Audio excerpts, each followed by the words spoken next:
the speed in which we were able to grow was limited by a lot of factors. 6 figures can be, what, 100,000 or 900,000? When we first started out, it was a lot of trial and error, and there was no YouTube.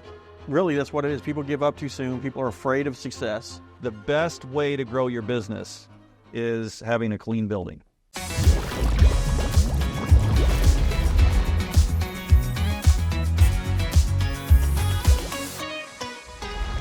Welcome to the OctoClean Podcast. I'm Matt, joined by my brother Greg, and today we're going to be discussing a topic on every business owner's mind: money and how you can hit the 6-figure mark operating a cleaning business. We'll share how we got there, the hurdles we faced, and offer practical steps for businesses eyeing that 6-figure milestone. That's an interesting topic that we have today. What do you think about it? There's a lot to be said there. I mean, 6 figures can be, what, 100,000 or 900,000? Right. It's a long way. There's a difference between $100,000 and even $200,000. So True. There's a lot there, a lot to unravel. That's for sure. Well, I've got. I obviously have some opinions on this and thoughts. I'm sure you do too, Greg. Well, we passed out on that deal. We wouldn't be on camera if we didn't have opinions and thoughts. Or on this podcast. So. Well, we'll start off with a few questions. So first, I'll ask Matt the questions. Yep, first. Go for it. Let's do it. It's a question he'll love to tell you guys about. Sure. How long did it take OctoClean to begin to make 6 figures? Now, I know it wasn't OctoClean first. If you guys know what it used to be and you put it in the comments, we'll send you something cool. Yep. But that's only the first person that puts it in the comments. So go ahead, Matt. Yeah. So now I can't use the word or the name of that other company the entire time that I'm telling stories. But I had hair then, too, so watch out. And my hair wasn't gray. So I'll start with the kind of a story, because for those of you who don't know anything about how we started, and I just recently, we got a comment from somebody on YouTube, and I was told not to hold back, so I'm not going to hold back. I will somewhat. And the comment basically said that because we are such a large company that we really have no relevant information to give out. Let me just say this. I tell anybody I ever talk to that if you were 5 years old, you're always 5, right? If you're 10 years old, you're always 10, because you had that age at some point, right? Now, just because we're older, wiser, have more experience, doesn't mean that we can't relate to a time in our lives, in that analogy, and can have a conversation about it. That's why parents have kids. Kids can have conversations with their kids about, hey, these are the mistakes I made. So, when we have a topic like this, that really came to mind for me, right, is what do I remember? What do you remember about the early days? Because it was a long time ago. I mean, we're talking back in the 90s. It doesn't seem that long ago, though. I know, but I had a senior moment. I was sitting there like, I don't remember. Like, I remember that it was a lot of work. And I do have a lot of very specific memories that we're going to kind of go over. But anyway, circling back. When we first started this business, we started it because we had a necessity to keep a roof over our heads. Yeah. And had no experience whatsoever in this industry. And so we struggled with the basic, understanding of how to operate the business, right? We talk about it in the documentary. We were at the Masonic Temple, which was our first account, and we didn't know how to mop a floor. Now Greg's making cool videos that are getting all kinds of views about how to mop like an expert. It may seem like it's a simple task, but we wouldn't be getting that many hits and comments about those things if it wasn't. And we can relate to that. Yeah. So when we first started out, it was a lot of trial and error, and there was no YouTube. We might have had Earthlink. Maybe. Right? Not us. We were probably stealing it from the neighbors. We didn't have anything. We had something dial-up. I mean, if you don't know what dial-up is, go on YouTube and look it up. But we were challenged. Yeah, I agree. And so the speed in which we were able to grow was limited by a lot of factors. Okay, the fear being a huge factor. Like, what do we not know? The other was experience and information, in which we have no issues with that nowadays, right? All we have is information and availability to how we do things with YouTube. I mean, we can do it anytime we want. So how long did it take? Way longer than it should have, okay? Because when we first started, we were just trying to keep food on the table, right? It really wasn't that serious. But our first account was way underbid. I mean, it was like we were basically looking at it like, okay, this takes 5 hours to clean. Yeah. You're going to get $5 an hour. I'm going to get $5 an hour. And we're going to times that by 5. We just bought ourselves a job. Bingo. Yeah. And we don't have to interview. That's kind of how we looked at things. It was. And there was no one there to tell us, hey, you got to make a profit. You got to realize, you had to drive here, right? Yeah. There wasn't those people there in our life to say, hey, that's what we have to do until really we learned. Yeah. So I think, and when we first started, we were both in high school still. We were still cleaning, going to high school in the mornings and cleaning at night, or in the morning before high school, which again, watch the documentary. I'm not going to repeat myself. But there's it was serious because we needed the money, but it wasn't serious in a way that we were serious about growing the business at that time. Exactly. We didn't sit down and set goals and no, there was this is what we're going to do. Nothing. Our goal was, please don't turn the power off. Yes. So then let's fast forward a couple of years. So I think it was I graduated from high school. You had gone away to the military, and honestly, I had to decide if I wanted to go to college and sit in the classroom with a bunch of people and not enjoy my life, etc., or go out and sell and try to build things up. It took, I would say, from beginning until we hit six figures, it was about 5 or 6 years. Would be my guess. Long? I don't think it was that long. When you get 6 figures, well, I'm just saying, like profit wise, I don't think it was that long. Well, maybe. Well, if it was just 6 figures billing a year, I don't think it was that long. Okay, yeah. If that's what we're looking at, that's the question. Okay, if it's gross income, if it just grows, it was probably 2 years. Probably 2 years. Probably 2 years. Yeah. One of which we didn't care about growing. We had no time to do it because we were in school. Yeah. And Chuck was working for somebody else. That would be my dad, and my mom was trying to get Greg and I not to kill each other every day. And we're trying to convince her not to come with us. And we were trying to convince her not to come. Please don't. We're never coming home. So it took a little bit, but as we started working on, like, the next question is like, what factors helped the most in achieving that 6 figures? It was really just a desire to grow an industry, to grow a business, right? Within an industry that we saw was broken, going out at night, watching other cleaning crews clean buildings and watching the disaster that we would see. No efficiencies. It was a wreck. And no clothes on.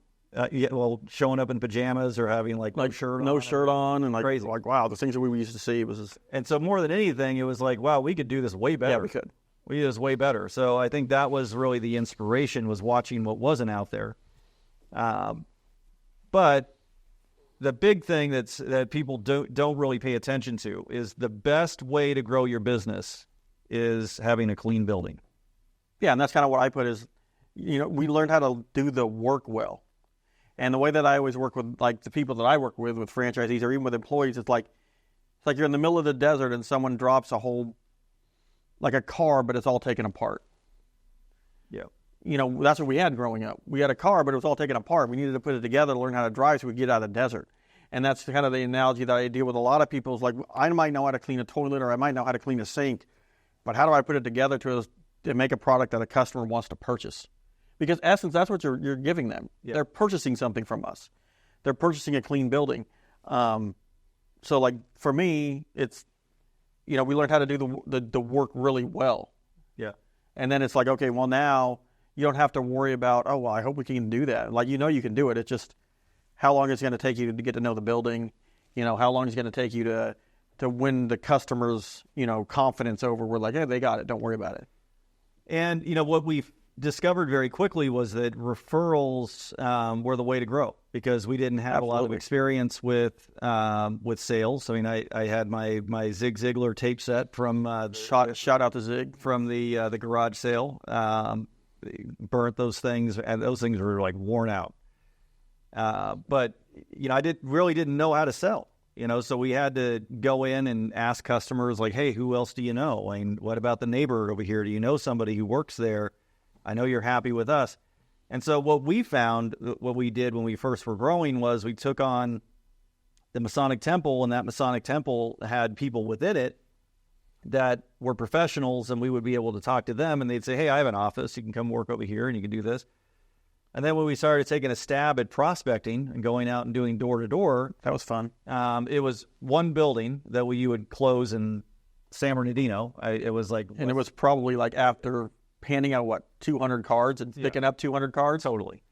But once you got that one, it was, okay, we were the ones cleaning it. We're the ones selling it. We're the ones promoting it. So the best way to sell is to clean buildings. Yeah. Right? Make sure the buildings are totally spotless. At that customer, when we went back in and said, hey, who do you know? Who do you know? Do you know the neighbor? And so we had a strip mall in San Bernardino that had a temp agency. It had Westcom Financial. Yeah, we did. We had a lot. And I think actually it's 2 temp agencies. Yeah, we had 4 of the probably 8 buildings in that. Right, all in that one. And one of them was a Tony Romo, so I'm not cleaning Tony. No, we're not in Tony. Not against Tony, but no. It was Romas. Tony Romas, right? Tony Romas, yeah. Yeah, it's not the football player. Football player for come make better food. Probably. I don't know. That was the rib place. He wears Skechers, so maybe not. Yeah, I don't know. Anyway. So referrals. I mean, that's the way that we built it, but you can't get referrals if you don't know how to clean the damn building. You can't refer a dirty building. And it really, I mean, even that's true to this day. It's not just true back then when we were cleaning it. We have sales reps now that you can't sell a product that's broken. Yeah. And that's exactly what it is. If it's not clean, it's broken.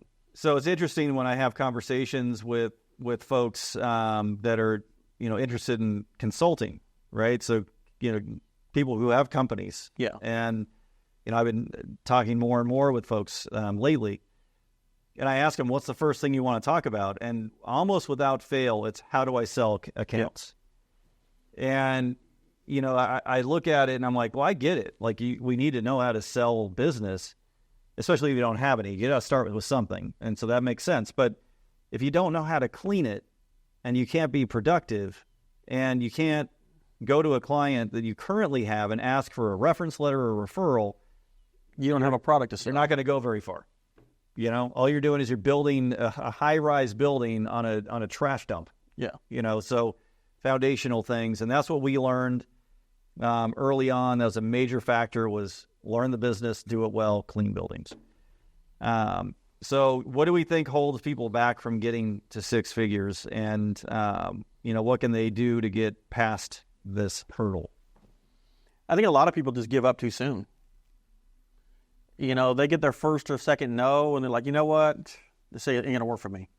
They see that, and they're like, or we have another thing where you watch, or like, everybody wants to be beat the neighbor, be the neighbor with the most stuff on the block, right?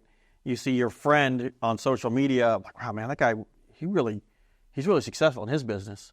And it feels like it took him nowhere to be there. But what they don't see is like the hard work. I always say, like, people, they give up just too soon. You give up too soon. You're not willing to just do what you're supposed to do when it gets hard. And I always had with my employees, and if it's late at night and, like, man, it's 2 a.m. now, it's like, well, we're already here. We might as well do the best job we can do. Yeah. I mean, what are you going to do? Go home and go to sleep and have a bad morning? We're here. Let's just knock it out. Really, that's what it is. People give up too soon. People are afraid of success. And I don't want to even say afraid of success. They're afraid of what their other people will look like if they don't succeed. Well, if I don't succeed, and they're saying like, oh, I told you weren't going to make it, and what they're going to chit-chat behind your back.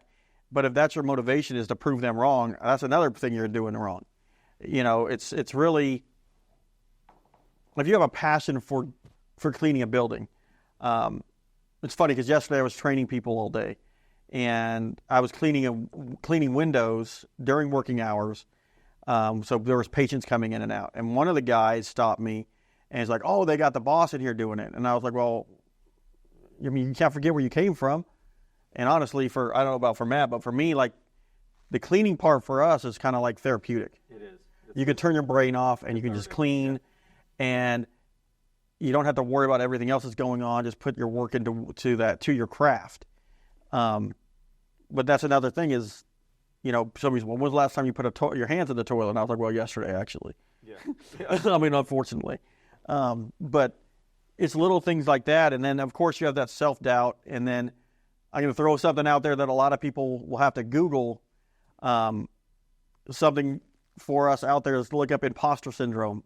Yep. Like, I'm going to be successful until someone finds out who I really am. Amen. And then they're going to get rid of me as soon as they can. Yeah.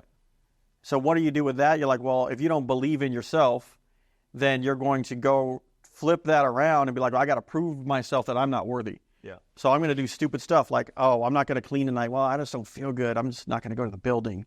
So it's not just with business owners. It's with employees. It's with our family members. It's everything. Yeah. I was talking to somebody earlier, Andrea, actually, our marketing director. And I think what happens a lot is that we get that folks get started in their businesses and they're really excited, right? It's what I call the entrepreneurial teeter, right? So they woke up like, I can do it better than that guy. So they just start a business. And then they realize how hard it really is, because if you're really putting the numbers together, right? 6 figures is $10,000 a month in business. Yeah. So if you were utilizing our system and they were trained well and they were motivated and, competent and all the things, right? Those folks, you could do a 2-person crew and they'd be out probably 8 hours a night. Right? Oh, easy. So it's not like it's impossible to do it, but it requires you to be a craftsperson, right? Like a craftsman in your trade. Like, you have to know what you're doing, take it seriously, have the right tools, products, and equipment, and use the training appropriately. So when you're starting out, here's the thing. This is what people don't talk about. Well, I'm going to go out and I'm going to do it better than everybody else. I know how to clean a toilet, like you said. Then you get into it and you're like, damn, I was out here last night for 14 hours. I was out here the night, the night before for 16. I was out, and they just give up. Like you said, they give up too soon. Instead of looking at it and being like, hey, this is the investment, and let's find the resources and tools that I need so that I can be more productive. They just quit. And be like, yeah, it didn't work for me. Oh, well. And these are things that, I read a lot. And, one of my favorite books is The Dip, which I know you've read. And if you haven't read it, you should read it. And it talks a lot about, how people, succeed or fail. And in business, there's these hills and valleys, right? Well, the valley, when you start your business, you're at the top of the mountain and you start going down. And well, guess what? It's easy when you're going downhill. Yep. You get down into the valley and you start looking up and you're like, wow, I don't know if I want to go there. Like that's tough to go up there. And so they start to climb, and and so there's 3 people, right? Then we know this from another book. Okay, climbers, quitters, or climbers, campers, and quitters, right? And so what happens in business, and this is going to happen to anybody who's trying to start something. You're going to start a business. You're going to go down the hill. You're going to get into the valley. You're going to look up on the other side, and you're going to say one of 3 things: I quit. And I'm just going to hang out here for the rest of my life, and I'm going to blame everything and everybody else about it. So that looks like, for us, like, I'm just going to quit my business. I'm just going to quit. I did 6 months. I built this up, but it's just not working out. I'm going to go back working for Amazon. Yeah. That's the example. And there's going to be every excuse in the world, and you're going to have a way to sell that story to everybody in your family, and et cetera, et cetera. And they're going to buy it. And they're going to buy it because they love you, right? They're going to be like, oh, I get it, son, daughter, husband, wife, whatever. They're going to support you. Then there's going to be a group of folks who are going to, decide that they're going to climb a bit, and they're going to camp at a certain level. That's your locksmith that's been in town for 50 years. Right. So that person is like, hey, it's tough to grow a business. I don't want to hire people because I don't trust anybody. No one's going to do it as well as me. And they do well. I mean, they could, Yeah, and I'm not judging. That's clear. I'm not judging anybody when it comes to this, because you make the choices. But like I was talking to Andrea about this specific thing, we need to give ourselves a break in business in general. And if you're one of these folks that are looking at like, how do I climb this mountaintop of six figures because you think it's almost impossible to reach, when you start, you feel good, you feel excited. You get down to the bottom, you look up, I'm intimidated. There's things I don't know. There's payroll that I don't understand how to get. Here comes tax season. Here comes tax season. Now, what do I do? And there's going to be 50% that are going to quit, right? And then the other 50% are going to say, I'm going to start climbing. But that valley looks beautiful. Yeah, the valley. I'm chilling here for a little bit. I can build here. I can sit at the bottom. Forever, looks beautiful, right? But then there's the folks that are going to climb, and then camp, and then climb. I personally want to give everybody permission that if you decide to be a climber, that you're allowed to camp from time to time. I think you have to. Yeah, because if you don't camp, then you burn yourself out and you end up falling down the mountain and you break your neck.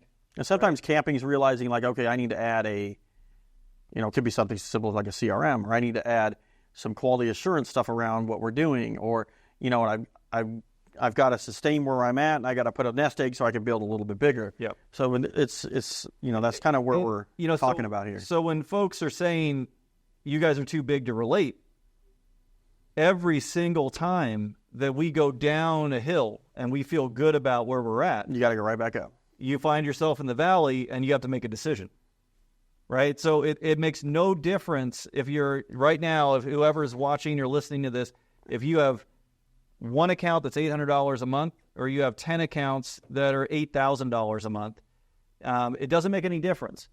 Each time that you chose to take on a new account, you had to make a decision to climb the hill again.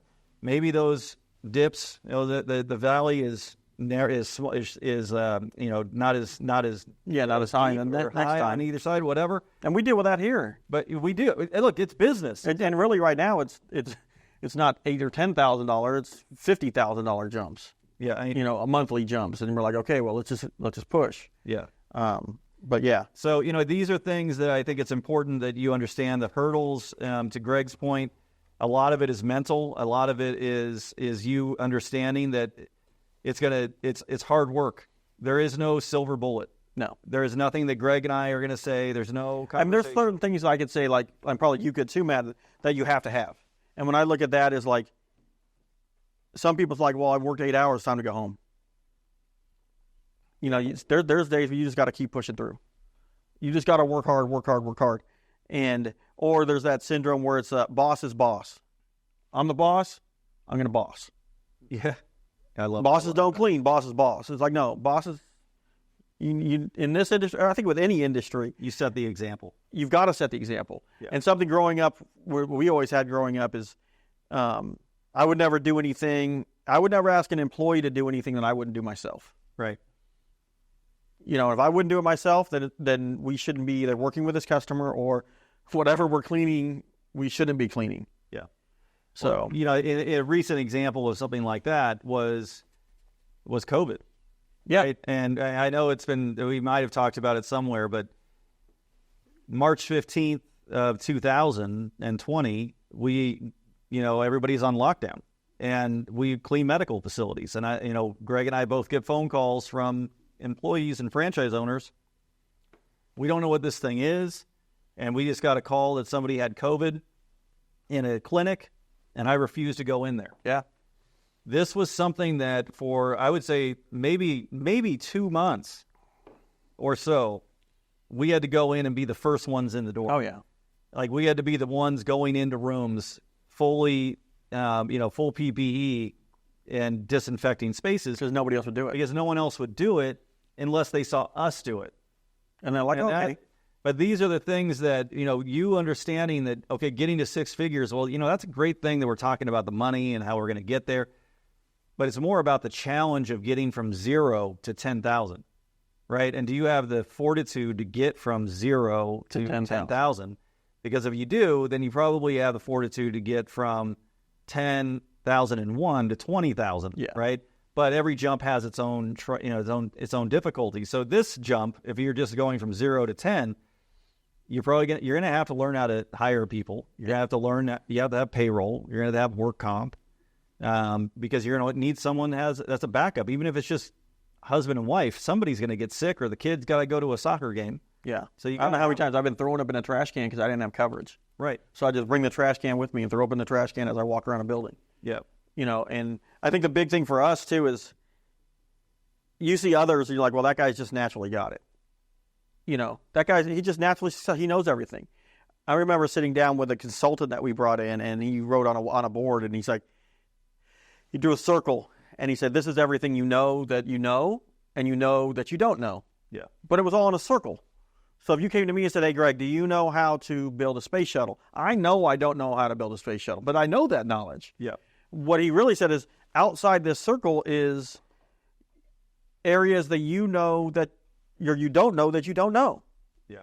So there's no way you're going to get that knowledge because you don't know it. So you don't even know how to ask for it. Right. So that's something that with us, even like every step we take, Matt and I are on the phone like, dude, we learned something new today. Yeah, I didn't know that. Didn't know I didn't know that one. But for us, it's you really have to find people, and I'm ex-military, and I'd always find someone, and I had a NCO at the time that said, find someone that's where you want to be, and then ask that person questions. Yeah.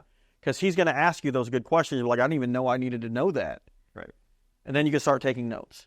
So for us, it is that it's, that circle that you know everything and you know that you don't know that, but you can go look at it. That's not what's going to get you. It's what you don't know. Like if you want to talk about walking to a surgery center, and I remember the first time I heard terminal cleaning, I was like, that looks difficult. Yeah. That word is terrifying. It is. I was like, what does that mean? I was like, no, I shouldn't be here. But I didn't know that. Mm-hmm. But once you know it, you're like, okay, and you can dispel that fear. And that's something that reach out, start talking to people. And this is an industry that's kind of a standalone in a way, because you do have people that look at it like, well, it's janitorial. Anybody can clean. And we fight that every single day. Yeah. I fought that for 10 hours yesterday in buildings where people just look at you like, yeah, whatever, and kind of look over you. But at the same time, there's other people that come to you and be like, hey, how do we take care of this? What do we need to do this? What's this pathogen? What do we use to disinfect? What do we need to do this? And those are the people that value who you are as a company and all of that. But we've got to, look at all of that and say, I need help. And having someone you can go to and say, hey, you're where I want to be. How do you pay your taxes? Because that's what gets people out of business. It's not that we can have the best cleaners. We have some very, very good employee cleaners, but you ask that person to run a business, it'd be a disaster. Well, and that's the part that I think I was going to, as you were talking, I was thinking of things because that's what I do. Yeah. It's like I was waiting for you to stop talking. I'm just kidding. Hey. Usually it's the opposite. No, I know. It is. Usually it's the opposite. Sorry, Pete. I love you too, Greg. Anyone, the audience who voted for this to be a topic, right?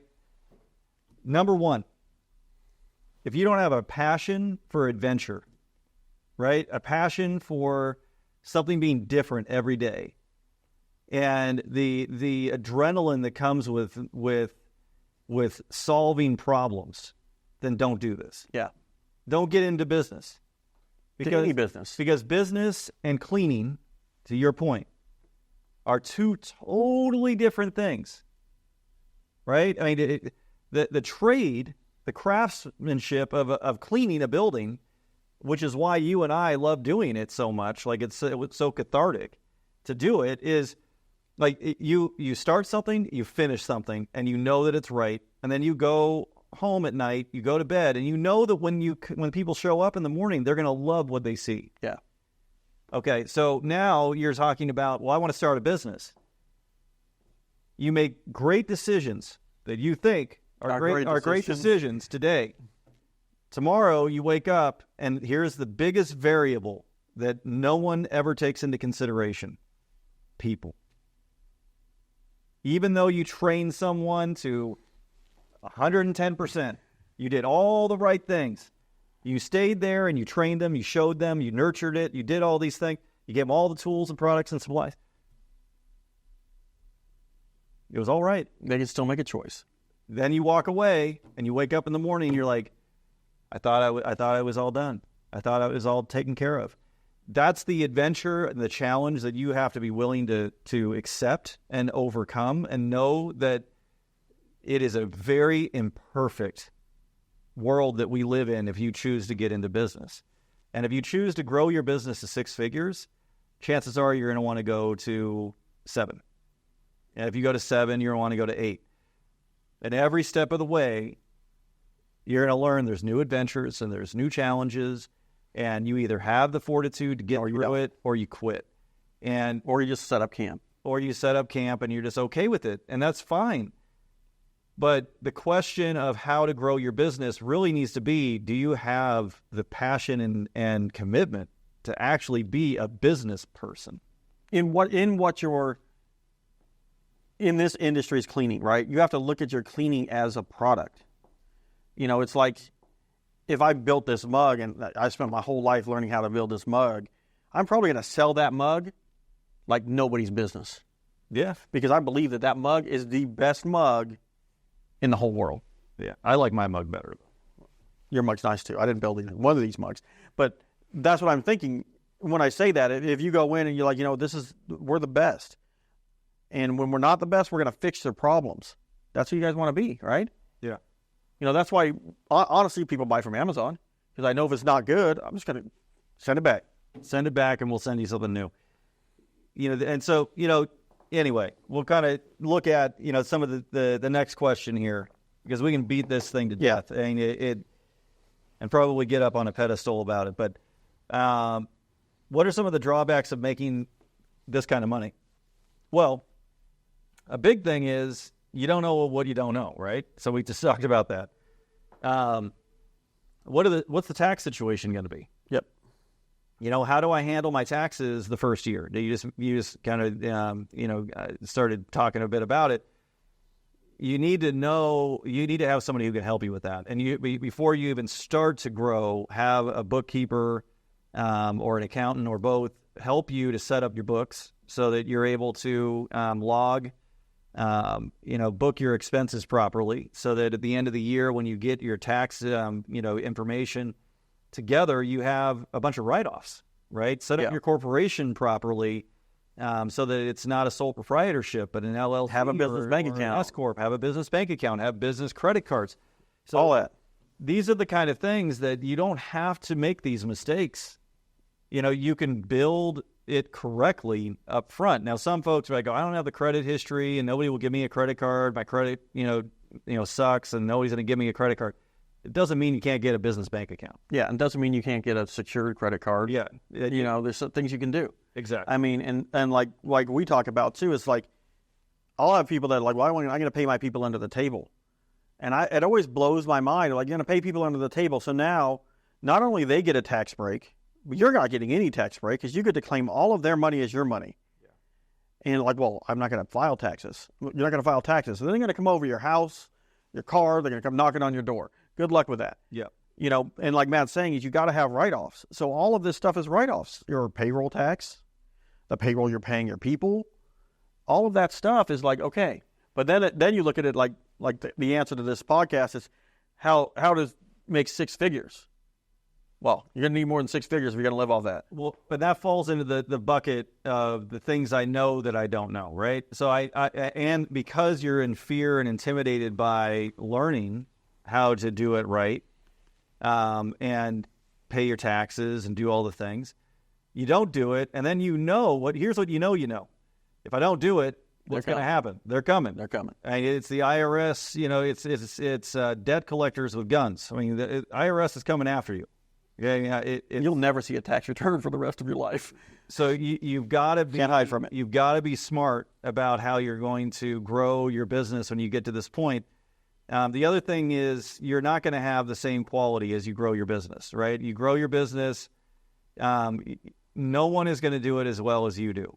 And so when you design your training programs as you're growing your business, I'm that weirdo that would train no one next to me, and I would clean, and I would just like act like I'm training somebody, and people are like, why are you talking to yourself? I'm like, I'm training myself how to train somebody, so that when I do hire somebody, then what I'm going to get is I'm going to have the ability to get them to do it at least 80% of what I can do. And yes, no one's going to do it as well as me, but 80% is still better than 100% of the people who are out there. Yeah.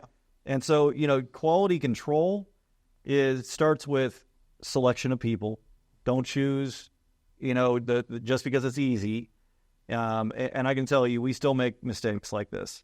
It's easy. We need somebody now. Yeah, I just had a conversation with our HR department a few minutes ago, and I was like, okay, here's a perfect storm. We need somebody now, and you've got 3 candidates, and none of which are perfect fits, and we've got to get somebody in. Yeah, give me the best of the least. Give me the best of that. These are problems that if the planning was put in place and you knew exactly how you were going to do it, and you hired the right people, you're going to have better outcomes. If you have good training and supervision, you're going to have better outcomes. If you have scheduled quality assurance inspections, you're going to have better outcomes. So you don't, I go back to 1991, 92, 93, when we had nothing, no mentors, no coaches, nothing. No one who could help us understand what it took to be good at what we would do. If you're listening to this podcast, you're watching this YouTube podcast, shame on you if you don't figure it out before you start, and then you come back and you say, oh, damn, I guess I messed that up. Hey, you have all the information in the world. Okay, there's no reason for you not to succeed at this. It's just a matter of putting the hard work and getting the right people in your corner so that you can get the help that you need. And that's really what I would say to that is, if you look at any large company, right, and we look at where we started, we have a customer. Our customers were probably someone that sits in the office every day, owns that business, has the same mindset that you do. Is like, I do the best I can because I'm always here every day. As you grow, you get less and less and less of that. You're getting accounts where they're like, you know what, I understand that employees, sometimes they're hard to deal with. Can we just fix the problem? Yeah, I got it. We can fix the problem. So that as you got to realize, as you grow, you're growing into customers that expect you to grow to be like them. They're having a manager with a middle manager with a lead, and then they're trickling it all down. So you got to do the same thing in your company.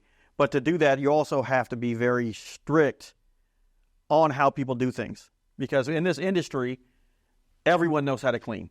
Yep. You tell someone to clean anything and they can clean it. And I don't know how many times I have this with brand new employees that we hire to do training. It's like, no, there is a way to do it, and we're going to do it exactly this way. Well, why is that? Why can't they just empty the trash whenever they feel like emptying the trash? And I just experienced that this week where you go in and there's 15 or 20 trash cans missed. Yeah. And like, well, I don't know why they missed it. I'm going to go out there and I'm going to talk to that person, and that employee's going to do that. And I was like, I know why they missed it. They didn't do it first. They didn't do trash first. Well, what do you mean? Look at your card. What's the first thing they do? Oh, it says trash first. That's why I stop you and say, stop, trash first. Yeah. And people think, well, that guy's crazy. Why are you stopping me? Because it matters. Yeah. Because it matters.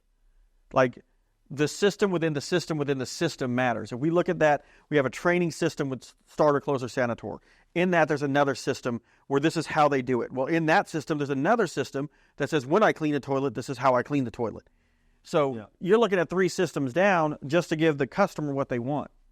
So again, you don't have to figure this out once you've made all the mistakes, right? I mean, you can do the research. You can start becoming the expert. You can train yourself as if you're training other people. Like, there is no reason to have to go through the same pain that we went through. And I hope that there's some big company out there that's 10 times the size of us, and there's some executive watching this saying, you just wait until you guys are 10 times bigger. And let me tell you all the things I know. And if you are out there, please feel free to reach out, because we would like to not make the mistakes from where we are to where we want to end up. So, all right. So that's a lot. That was a lot of stuff. That was a lot, guys. I know. So we're going to jump into our favorite part of the podcast, this or that. Ready, Greg? Okay. So I've got 4 of them. Okay. They should be good. So this is the this or that question. When Matt gets the answer, then I'll kind of like look at it too. No one's seen these, so they're not given to us. I've seen them, of course, because I wrote them. Always be a little too short. It's the first one. Always be a little too short to reach things or squeeze into clothes that are far too small for you. So like no matter what you're trying to get off that top shelf, you just can't reach it, or you got taps. For you who've had the taps, we're not going to tell you. Ask in the comments. You can look it up on the internet. I'm gonna, I think it depends on the time of style. I mean, but they're far too short. Whoa, those fit you in 7th grade. I might still go. I think I might go with small clothes, man. I mean, I'm going to go with too short because sometimes my clothes are a little too tight already. I don't know, man, because I like being taller. I like being taller. You could just get one of them little grabby things like old people use. I know, man, but you already got the hair. Yeah, I could. I could be. You get the discount anyway when we go to Pollo Loco. I know. I really appreciate them giving me the senior discount. I'm jealous. So what are you going with? You going to go with too short? I'm going to go with my clothes are too small. I'm going to go with my clothes are too small. I'm going to go with too short. I mean, people are wearing skinny jeans. I mean, that's true. Maybe I don't know that anymore. Like now, they're wearing like mom jeans, and they've got these like big baggy things, like back in the '90s. Like maybe I got off the fashion bus and just like I'm done here. It's bad. It's bad. Like my son. So we're gonna learn a little bit about Matt on this next one. So when you go to buy something, do you sort by price or by rating? Got to get a little insight on Matt here. I sort by rating. I do too. Sort by rating. Here's but you got to have a lot of ratings. You can't have like 6 stars and 2 ratings. You got to have like the stars and like over 200 people have bought that product or gone to that restaurant. Sure. It's something I've learned over the years. And you're not allowed to rate McDonald's. And I hopefully everybody's learned this. If you go to a concert, right, and you buy a ticket for $85, right, for a concert. And you show up and you're like, oh, $85. I mean, like I'm in the balcony. It's just gonna be great. Well, you're back there hanging out with all of the folks that got the special on what's the Groupon. On Groupon. Yeah, the Groupon 2 for 1. And they all $35. They've been drinking all day. It's out of control. Yeah. For $10 more, you could be in the middle. You could have been in the middle, but because you were cheap, because you sorted by price, you ended up in the back with the Groupon folks and I'm not, yes, I'm judging Groupon. You may get stabbed. It was rough. Or you could get hepatitis. I would rather spend more money and have a better experience. I agree. Okay, moving on.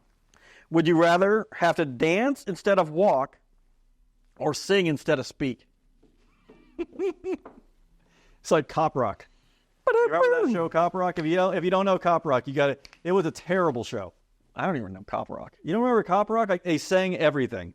Like there's a bunch of cops. They're in a courtroom and they're like singing all the time. No? Okay. Anybody? All right. No. I guess no one in the room. Nobody? Too young and no one watching. It was so ridiculous. They had one viewer. What did you rate it? I rated it 1 star. But you watch it every week. Like, hold on, I got to go. Cop Rock's on in 15 minutes. Well, I have a better singing voice than I have dancing ability, so I'm going to go with singing. I'm going dancing all day. I know, you can dance. Dancing all day long. This dude can dance. So, last one. This is very on brand for us. Would you rather have to use a public toilet that's extremely clean but has no door, right? So it's perfectly clean, but there's no door. Or very dirty, but it has a door, since it's private. I don't know. I don't know. So you've got the whole fear of urinating thing. Yeah. In front of people for good reason. Because we did kick people. Long story. That's a different story. You don't want to hear it. No, it's not. It's not suitable for work. I'm gonna go with a clean toilet with no door. Even if it's like, let's say, at a Staples Center.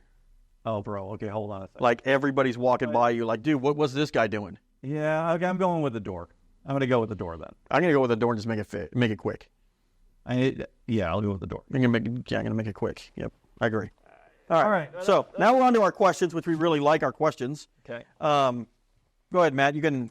I'll start with the first one, and then you can jump in. So at Funter, okay, sorry. At Hunter Feld 7696.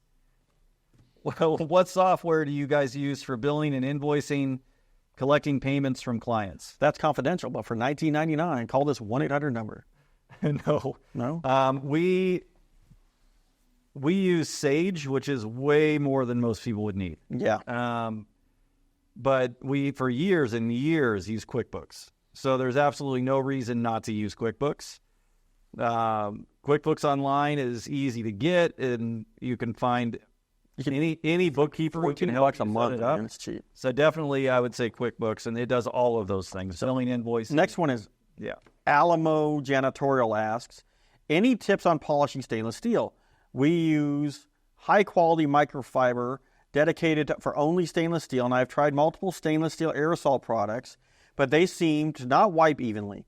I almost agree. I almost see this on elevators. I mostly see this on elevators and fridges. Thank you for your priceless knowledge. Okay. First thing you got to do with this, and here's a little tip. If somebody's gone in front of you and used oil-based stainless steel, right? This is probably where you're running into the problem. I think so, yeah. And then you turn around and put a water-based stainless steel on it because it's $1 cheaper, a little aerosol can. Now you're mixing oil and water together. And if you ever see when it rains and the oil separates from the water, that's what you're fighting. Yep. So first thing we do when we have this problem is we'll strip it off. Now, how do you do that? 3M makes a great wipe product that they use for ovens. And it comes in like wipes. You just pull them out and you just wipe them down. Or you can just degrease them. Now, you have to have butyl in your degreaser or else it's not going to take the grease off. That's where you would first start. If it's brand new stainless steel, you got to choose. Am I going to use oil-based or am I going to use water-based? If it's something that gets touched a lot, like we had a BMW dealership, we stripped it all and put a water-based on because you get less fingerprints. Yeah. But if it's something like an elevator door, stuff like that, usually everyone goes oil-based and you should be fine. So if you're struggling with it, more than likely you've mixed your two stainless steel cleaners and they look the same and they almost smell the same. Yeah. Until you hit it, then it's like, oh, it looks terrible. It's really worth the investment to get the 3M wipes. Yeah, and just strip it. Yeah, because strip it down to nothing. It literally will just knock that stuff right off. Works great. It works really, really well. But as soon as I saw this comment come across it live, hashtag we love 3M. Yeah, we do like their products. But once I saw this live, I was like, oh, strip it and start over. Yeah. At least that way you know, right? So, Matt, what's the next question? Add user-PC2DB51. Never mind. I think they put the password in. I think they did too. Sorry, bro, if we just gave your password away. Question: how do you fill a bucket from a bathroom or kitchen sink? Thanks. That's a good question. I really wanted to put it. I needed to bring something in. There's a bunch of different ways you can do this. Yeah. If you have a protein backpack vacuum and the wand comes in two pieces, right? There's a lot of times you can get that wand to kind of dip underneath there and then it goes down the wand into your mop bucket. Great idea. If you have a dustpan, like an old school dustpan, you can put the dustpan and the dustpan will make it. Don't be smart and put the small part at the top and the big part at the bottom because then you're flooding the floor. I've seen it. Flip it the other way so the water comes out the handle, not out of the back of the dustpan. And then there's something they call also, if you go to an RV store, called a water thief. It's literally it looks like a hose connection, and it just sticks on the end of like a restroom sink, and you put a hose on it. Yeah. But honestly, I maybe used those twice in my entire life. I either use that, I use the dustpan, or you can do the old school method and just get, cup and a cup. Just keep filling it. Yeah. Hey, we have a question. Oh, wait, Andrea has a question. How do you do that, but also make sure that you're diluting correctly? You got to do math. You have to do math. But if you're using dilution control, you would need, that's a good question. If you're using dilution control, you would have to use that thing. It's called a water thief. They're made for RVs, like if you're filling up your motorhome or your trailer, and you're not supposed to be filling it up from where you're filling it up, so you can put a hose on it. Yeah. That's why they call it a water thief. That would actually give you enough pressure to run a dilution control. But also understand that you don't, with a dilution control system, which we don't have any, we have like this one here, this PDC. This PDC, #waxy. You can plug this into a standard hose bit. Yeah, you don't need to be inside. So you don't have to be inside. You can go outside your building and you can fill your bucket outside. Or if you're like, well, I don't want to get the wheels dirty, go get a 5-gallon Homer bucket. Yeah, and fill it up before you leave the house and put a lid on it. Yep. Or do like my dad did, just go to the place that sells the donuts and buy their buckets from them. Yep. Or take them out of the trash can. Yeah, So- that's probably what he was doing. I think he was probably taking them out of the trash can. I didn't think about that. All right. So, great. Good answers. And, keep bringing the questions in because I love the questions. I love seeing the questions too. And, I don't answer the questions online. Fortunately, we have great people who do that. Thank you, Andrea and Moses. But, yeah, we love answering these live. So we want to thank everybody for watching or listening to this episode to the OctoClean Podcast. If you're watching on YouTube, please like and subscribe. Leave a comment with the topics you want to discuss next time. If you're listening, don't forget to rate and review the podcast. If you're not, what is the point of watching and listening? Okay, we'll see you in the next episode. Thank you, and we'll see you later. That was the last sentence was confusing. Oh.